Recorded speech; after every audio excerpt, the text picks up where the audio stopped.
पूरे ही गए होंगे कोई बात देखनी चाहिए। तो ये डिटेल्स भी अब सामने आ गई हैं। इस फ्लाइट में कई देशों के नागरिक सवार थे, जिसमें 169 भारतीय, 53 आपको बता दें कि इसमें ब्रिटिश नागरिक और 9 पुर्तगाली, 7 पुर्तगाली और एक कनाडाई नागरिक भी इसमें सवार था। बहुत पब्लिक आई है।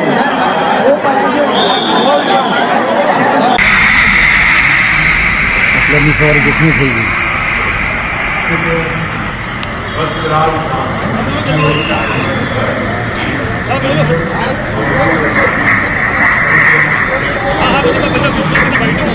पूरे ही गए होंगे कोई बात देखनी चाहिए।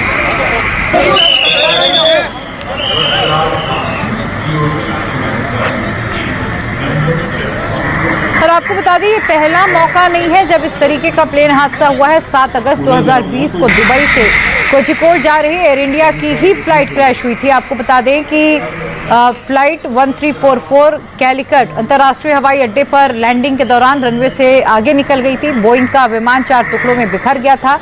इस दर्दनाक हादसे में 18 लोगों की मौत हुई थी और ये वो वक्त था जब कोविड था और लोगों को वहां से अपने देश के लिए निकाला जा रहा था। उस वक्त ये पूरा हादसा पेश आया था। 172 लोग इसमें सुरक्षित भी बचे थे। 22 मई 2010 को भी कुछ इसी तरीके का हादसा हुआ था। मंगलुरु में एयर इंडिया एक्सप्रेस की फ्लाइट 812 जो दुबई से मंगलुरु जा रही थी, मंगलुरु अंतर्राष्ट्रीय हवाई अड्डे पर रनवे से 24 से आगे निकल गई थी। इस दुर्घटना में 158 यात्रियों की जान चली गई थी और केवल 8 लोग ही जीवित बच पाए थे। इसके अलावा 17 जुलाई 2000 में पटना में अलायंस एयर की फ्लाइट 7412 पटना के एक रिहायशी इलाके में दुर्घटनाग्रस्त हुई थी। पायलट के नियंत्रण खोने और विमान के रुक जाने से ये पूरा हादसा हुआ था।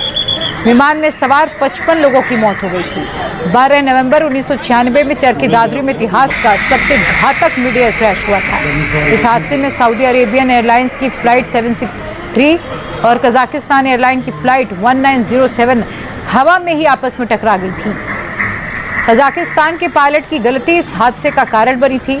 दोनों विमानों में सवार सभी 349 लोगों की मौके पर मौत हो गई थी। 26 अप्रैल 1993 में औरंगाबाद में भी इंडियन एयरलाइंस की फ्लाइट 491 औरंगाबाद से टेक ऑफ के दौरान रनवे के अंत में एक ट्रक से टकरा गई थी। इसमें 55 लोगों की जान गई थी। 16 अगस्त 1991 इंडियन एयरलाइंस की फ्लाइट 257 इम्फाल में लैंडिंग के दौरान पायलट की गलती के चलते दुर्घटनाग्रस्त हो गई थी। इस हादसे में विमान में सवार सभी 69 लोगों की मौत हो गई थी।